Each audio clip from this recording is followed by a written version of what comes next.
I woke up. I rolled out of bed in a single, uninterrupted motion I had been perfecting for years. Little had I actually known I'd been perfecting it. It was instead born out of the utmost imperative.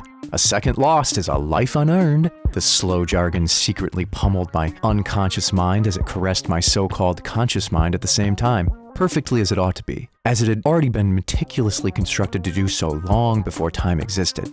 Approximately 13.68 years ago. I had had my implant implanted right when I was scheduled to do so. I was always on top of things like that, and now I can't help but be. My feet landed on an ever so slightly worn out tile on the floor, perpendicular to my bed's trajectory, and perfectly aligned with their next destination, just as they ought to be. The mail was here. Like a once rabid but now tame animal, I carefully yet forcefully carved open the environmentally friendly labeled packaging and tossed it in my personal recycling device. My personal recycling device was broken and needed repair. Since I didn't know how to begin to repair it, or anything else for that matter, I had purchased a new one the night before. Today's mail contents. Pill of the day, natural beauty cream, new recycling device.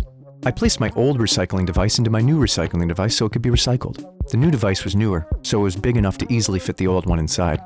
I swallowed today's pill of the day with another perfectly executed series of muscle-memorized motions. It was wintergreen flavor. Wintergreen, a way to describe the sense of taste so obfuscated from actual meaning that it conveyed almost no real information at all.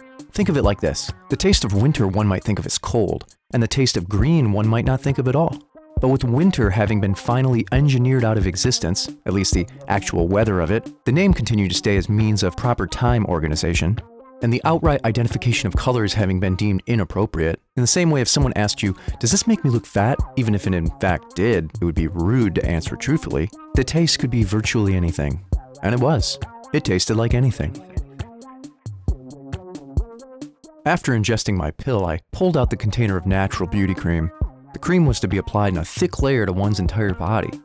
The truth is, it wasn't natural, and it didn't make you beautiful. It wouldn't need to, of course, as our gogs had permanently embedded beautification filters in them, rendering everyone beautiful at all times. And also, it wasn't really a cream. It could be described as more of a goop. When slathered on, it slithered around your skin until it curiously dissipated, seeming to perfectly seep into your pores. I didn't ask questions, so I was unaware of its true purpose. Today's pill seemed to soothe my nerves. If I could accurately describe my nerves, I might do so like this. A canvas of ropes, hanging from an unknown origin, seemingly tight, soft, and new. But if they were to be inspected closer, they might actually be thought of in the following way. Frayed and discolored in a variety of different, vague, bleached-out tones. Off-white, dog bone, old plastic, soaked in chemicals to keep them fresh and soft and new, but over time becoming caked in a jelly-like veneer that makes them unsuitable for anything except for continuing to exist. Simply glancing at them incorrectly destroys the entire illusion, and might actually physically destroy them as well. That's why it's so important to view them perfectly, and never from a different vantage point than the correct one, so they stay perfectly, regrettably terrible for as long as functionally possible. 6 paces forward and I was at my station. It was modified and tuned to my exact unique specifications. Dial 1, used for changing accent colors, was on option 3, a warm electric blue, and dial 2, used for changing the angle of my holoscreen, was on option 4, 68 degrees, my perfect little paradise. A voice sounded. But actually, this voice couldn't be heard out loud. It was beamed directly into my skull. You could think of it like that thing some people used to have called an inner monologue or perhaps a conscience. But this was something other than yourself's words ringing in your head, so this inner monologue was coming from somewhere other than in. Hello, I cheerfully responded out loud. Here's where I have to admit, I'm a bit of an antiquator. I still physically spoke, as in with my actual vocal cords, to my friend's assistant. My digital bio-implant could easily handle all the conversation, and much faster I might add. But something about the quaintness of physical speech really made me rather giddy. It would have been embarrassing to admit that to something like an actual friend. Lucky for me, human friends no longer existed.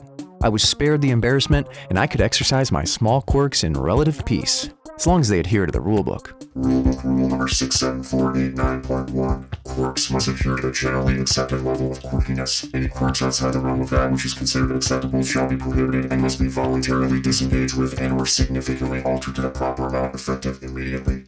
If a routine biodigital internal quirk scanning determines said quirk has not been disengaged with or altered, it will be disengaged forcibly at our nearest convenience. Lucky for me, my desire to speak was just quirky enough to be considered pleasurable, but not too much as to engage my bioscanner as a threat. Hooray! Speech detected. Engage human conversation mode. blared the machine concussively through its powerful audio system.